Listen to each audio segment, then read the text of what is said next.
नमस्कार दोस्तों, स्वागत करता हूँ आप सभी का फिजिकल एजुकेशन पे। आज हम लोग जो टॉपिक उठाने वाले हैं फिजिकल एजुकेशन क्लास 11th की बुक का यूनिट 2 ओलंपिक मूवमेंट पढ़ने वाले हैं। तो चलिए शुरू करते हैं। Olympic movement. The term Olympic movement provides us the understanding of the development of Olympic games since their beginning to the present I from the ancient Olympic games to the modern Olympic games. तो जो ये term है ना Olympic movement, इससे हम क्या समझते हैं? तो इस जो जो टर्म है ये हमें पूरी डिटेल देगा, पूरी इन्फॉर्मेशन देगा जो कहाँ से ओलंपिक स्टार्ट हुए हैं। ये जो ओलंपिक मूवमेंट टर्म है ये हमें इतना ये बताएगा कि ये ओलंपिक मूवमेंट हम लोग दिमाग में आता है ना कि ओलंपिक मूव कहाँ से चालू होंगे, तो ये पूरा पूरा स्टार्टिंग से बताएगा कि ओलंपिक गेम्स कहाँ से चालू हुए, उसके बाद इनको कैसे ये ख़त्म हो गए और ये दोबारा फिर कैसे रिवाइव हुए। तो इसी के बारे में जितनी पूरी इन्फॉर्मेशन है पूरा, तो वो ओलंपिक मूवमेंट में हम लोग पढ़ते हैं। Ancient Olympic Games. Origin. There is no authentic information or definite fact about the origin, but there are various tales about the origin of these games in ancient Olympic Games. अब इन games जो ancient Olympic games है ना, इनके origin के बारे में कोई proof तो नहीं है कब से चालू हुए होंगे और कैसे चालू हुए। बस कुछ स्टोरीज हैं जिसके बेस पे ये निकाला गया है कि ये ऐसे चालू होंगे और इस सन में चालू होंगे। तो the first Olympic games started in Olympia valley in 776 BC। तो इन स्टोरीज़ के बेस पे जो अभी हम आगे पढ़ने वाले हैं उनकी बेस पे ये निकाला गया कि ये ओलंपिया वैली में स्टार्ट हुए होंगे और 776 BCE में स्टार्ट हुए होंगे। तो आइए अब हम लोग स्टोरीज़ देख लेते हैं कि कौन कौन सी कहानियाँ प्रचलित हैं इन ओलंपिक गेम्स के शुरू होने के पीछे। तो पहली स्टोरी है हमारी, वो उनके जो भगवान ज्यूस हैं उनके ऊपर निर्धारित है ये। It is believed that the natives of Olympia adored Zeus as their god. Once Jesus appeared on the ground of Olympia and they landspread। जो उनके सबसे ज़्यादा चाहते देवता थे ज्यूस, वो किसी कारण नाराज़ हो गए और गुस्से के कारण वो ओलंपिया वैली पे एक बार प्रकट हो गए, जिससे कि धरती दो भागों में बट गई। तो लोग क्या थे कि अब परेशान हो गए कि क्या किया जाए। तो उन्होंने सोचा इनको शांत करने के लिए फिर गॉड ज्यूस को, उनके जो भगवान थे गॉड ज्यूस, उनको शांत करने के लिए वहाँ के लोगों ने इनके लिए टेम्पल्स बनवाए ओलंपिया वैली में। और और एक ट्रेडिशन चालू किया कि इनको हम ऐसे याद किया करेंगे कि इनको ऐसे याद करेंगे। उसके बाद later the Hercules son of son of Zeus started the games and sport honour of his father. इनके पर कुछ समय बाद इनके जो बेटे आए, जीउस के बेटे जो हरक्लिस थे, कुछ समय बाद जो इनकी ये पूजा पाठ होती थे इसको इन्होंने कन्वर्ट कर दिया इन गेम्स में, गेम्स को कराने लगे, तो जिनको बाद में ओलंपिक गेम्स के नाम आ गए। तो ये तो हमारी पहली स्टोरी थी। अब दूसरी स्टोरी हम पढ़ते हैं, जानते हैं। इसमें भी हरक्लिस की ही आता है कि हरक्लिस एक बहुत शैतान टाइप का इंसान हुआ होगा कोई, जो जिससे राजा बहुत ही परेशान हो गया था। तो राजा जो किंग था वहाँ का, ऑगियस इलिस इलिस कोई किंगडम था वहाँ पर ग्रीस में, उस वहाँ के राजा थे एक ऑगियस। तो ऑगियस जो थे वो हरकुलिस की हरकतों से परेशान हो गए होंगे, तो जिस कारण हरकुलिस को उन्होंने पनिशमेंट दिया कि उसे वहाँ का जो उनकी प्रॉपर्टी, उनके उनको राजा ने इसको हरकुलिस को पनिशमेंट दिया कि इसको अपने अस्तबल्स को, मेरे जो उसके अस्तबल्स हैं उनको साफ करना होगा।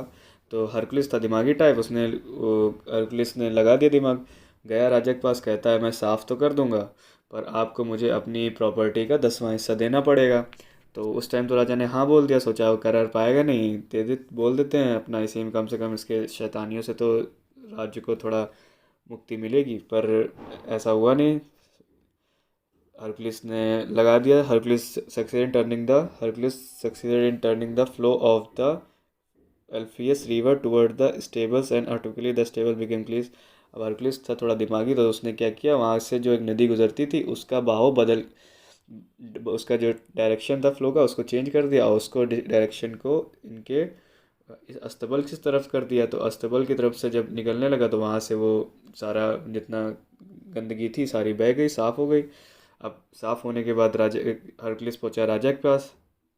तो राजा से बोला कि मैंने साफ़ कर दिया है, अब लाओ मुझे। पर बट द डाडा king did not keep his word after the Hercules killed king Augeas में। पर जब वो राजा के पास पहुंचा तो राजा ने मना कर दिया कि मैं नहीं कर पाऊंगा। राजा ने कहा मैंने ऐसा कुछ कहा ही नहीं था। तो राजा को हरक्लिस को आगे गुस्सा, और उसने उसको राजा को मार दिया। पर कुछ समय बाद हरक्लिस decided to pay penance for the crime committed and organise. पर कुछ समय बाद जो हरक्लिस था उसको इस अपने इस कर जो कार की काम किया उसने कि राजा को मार दिया, तो इस पे उसको पश्चाताप होने लगा। तो उसने क्या किया कि इनकी याद में इसको पश्चाताप को बुलाने के लिए तो उसने गेम्स और स्पोर्ट्स को ऑर्गेनाइज ओलंपिक गेम्स को ऑर्गेनाइज किया। तब से ये फिर चालू हो गए। तो ये हमारी दूसरी स्टोरी थी।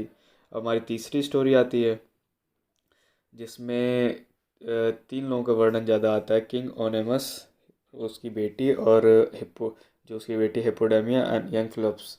एक नया यंग नौजवान लड़के फिलिप्स की कहानी आती है। इसमें ये बता इस कहानी में ये है कि जो वहाँ का राजा था किंग ओनेमस किंगडम का, एलियस किंगडम के का, तो उसको उसने कहा कि मेरी उसकी शादी जो लड़की थी हिप्पोडेमिया बहुत ही सुंदर थी, तो उससे कहता वो उससे वही शादी करेगा जो उसको किडनैप करके ले जाएगा। तो अब सब स्वयंवर लगा हुआ, तो सब अपने अपने एक एक करके सभी 13 लड़कों को मार दिया।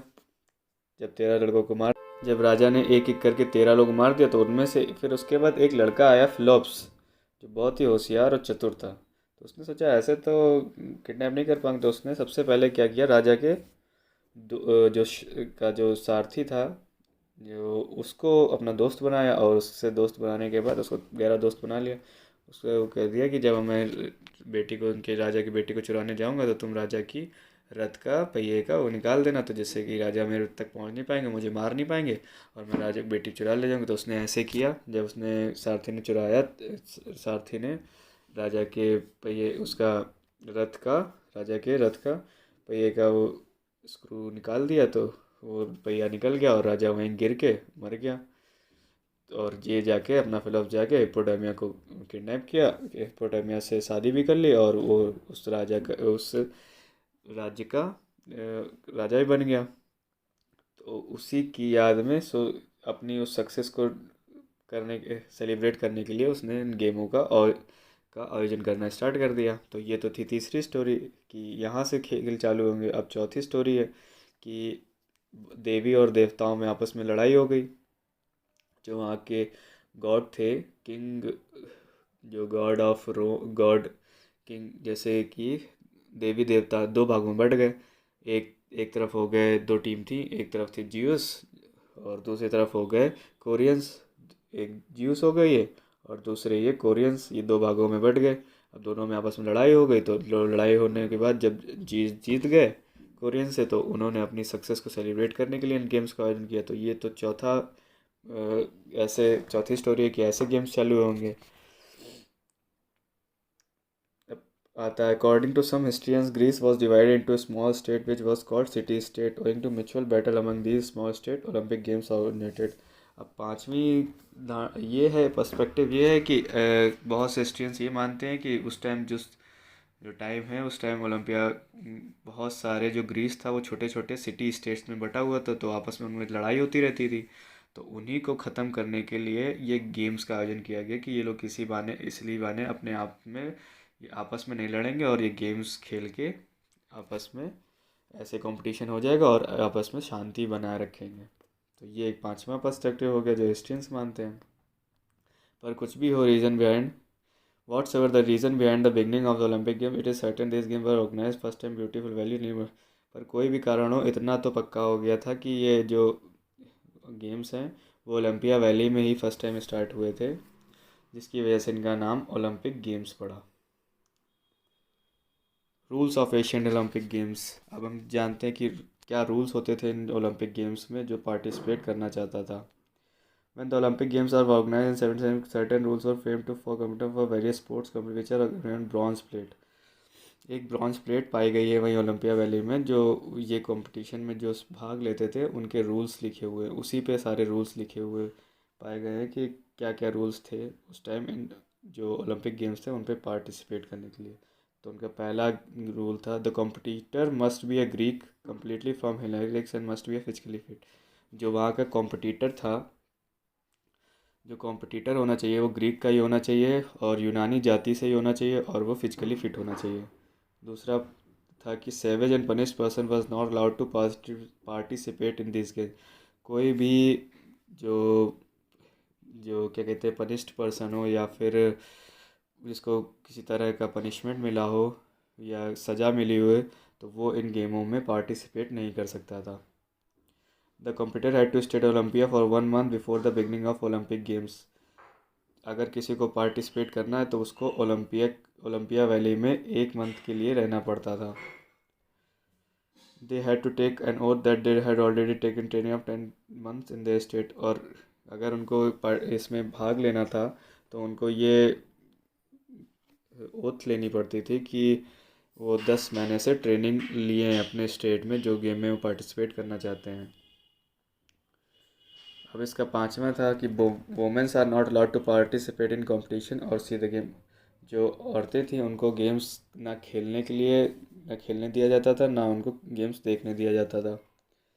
For participant games participate to practise for 1 month. अगर गेम्स में किसी को पार्टिसिपेट करना था तो उनको 1 महीने प्रैक्टिस भी करनी पड़ती थी।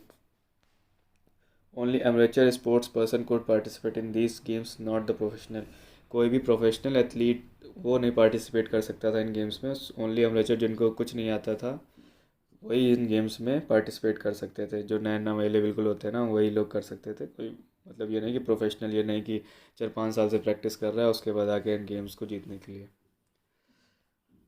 Opening ceremony of games. अब हम लोग देखते हैं ओपनिंग सेरेमनी क्या होती थी इन गेम्स की। तो on the day of the opening ceremony all the players their brothers fathers and trained are use. तो जिस दिन इन गेम्स की शुरुआत होती थी पहले दिन, तो उस दिन उनके ब्रदर्स जो खिलाड़ी थे उनके जो भाई और पिता और जितने उनके ट्रेनर होते थे वो इस ऑडिटोरियम में, वहाँ के ऑडिटोरियम में असेंबल होते थे।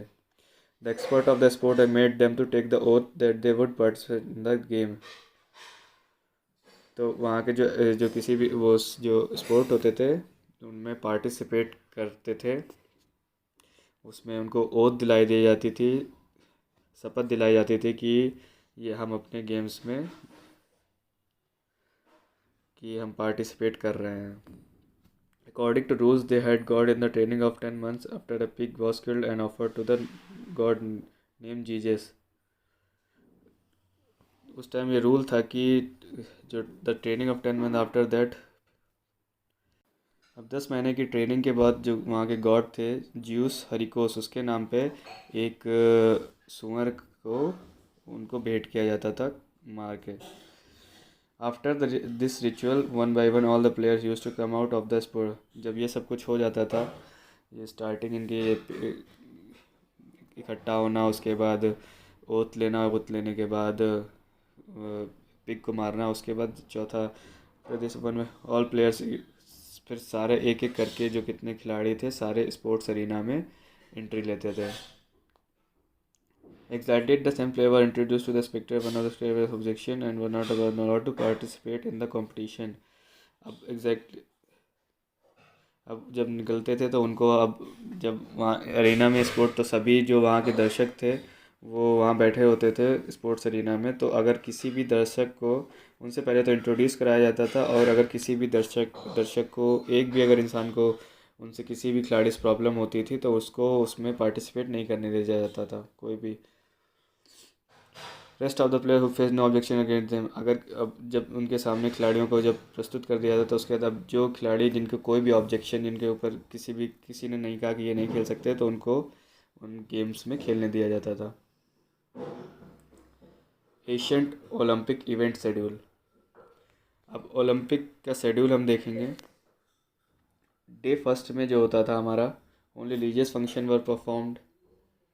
ये पहले जो खेल थे तो एक दिन चलते थे, फिर धीरे धीरे 3 दिन के हुए और फिर 5 दिन। तो इसमें अब डे फर्स्ट में ओनली रिलीजियस फंक्शन, जो पूजा पाठ होती थी ना फर्स्ट डे में, सिर्फ यही होता था।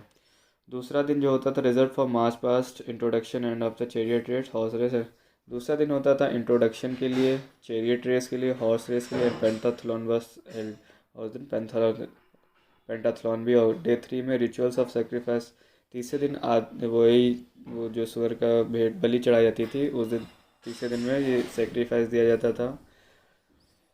चौथे दिन फिक्स्ड होता था एथलेटिक इवेंट्स के लिए, रेसलिंग एंड बॉक्सिंग के लिए। और पांचवा दिन होता था रिक्रिएशनल प्रोग्राम्स फॉर ऑर्गेनाइज। पांचवें दिन में रिक्रिएशनल गेम्स, जो अगर जब इंसान इतने दिनों बाद थक जाता था तो उस दिन रिक्रिएशनल प्रोग्राम होते थे। ये डांस वांस होता था और ये सब गेम्स रिक्रिएशनल प्रोग्राम्स ऑर्गेनाइज किए जाते थे जिससे कि लोगों का थकान मिट जाए। Awards in ancient Olympics. अब क्या अवार्ड्स दिए जाते थे इसके बारे में बात करेंगे। Only food grains animals were given as a reward. उस टाइम कोई ऐसे आज के समय की तरह मेडल वेडल नहीं दिए थे, तो उस टाइम सिर्फ फूड ग्रेन्स, खाने पीने का सामान, और जो इंसान है ना वो वेट, मतलब जानवर है ना वो वेट किए इनको उस उपहार के रूप में दिए जाते थे।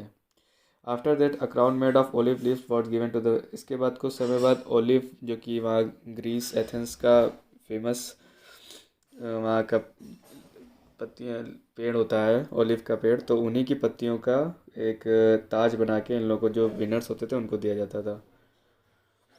Most stage war led on respect and honour instead of words to the prayers to the Greece. सबसे ज़्यादा जो स्टेज दिया जाता था, सबसे ज़्यादा उनको जो मेन होता था उनको सम्मान दिया जाता था, जो प्लेयर्स जीतते थे, ऐसा सम्मान सम्मान के रूप में खेलते थे। Statues were also made of winners. उनकी स्टैचूज़ भी बनते थे, जो विनर्स हुआ करते थे उस टाइम के, उनके लिए स्टैचूज़ भी बना करते थे। Poems were also composed and winners and their names were record in the. तो पोएम्स और गाने भी उनके नाम, जो जीतते थे एथलीट्स उस टाइम, उनके नाम पे पोएम्स बनाई जाती थी, और क्या कहते हैं उनका नाम हिस्ट्री में भी लिखा जाता था वहाँ। Even the players used to participate in this these.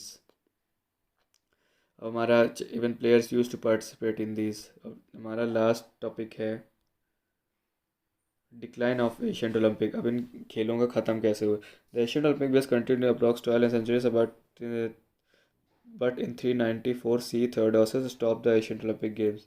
अब ये खेल जो ख़त्म हुए जब रोमन एम्पायर आ गया ना, ग्रीस पे कब्जा कर लिया, तब थियोडेसिस एक राजा ने इन खेलों को ख़त्म कर दिया। So thank you so much. ये है आपकी समरी लिखी हुई है, इतने ये मेन पॉइंट्स हैं। इनको ज़्यादा बाकी आपको स्टोरी ऐसा याद रखनी है, बाकी इन 4 पॉइंट्स को ध्यान से देख लीजिएगा। Okay, thank you gas.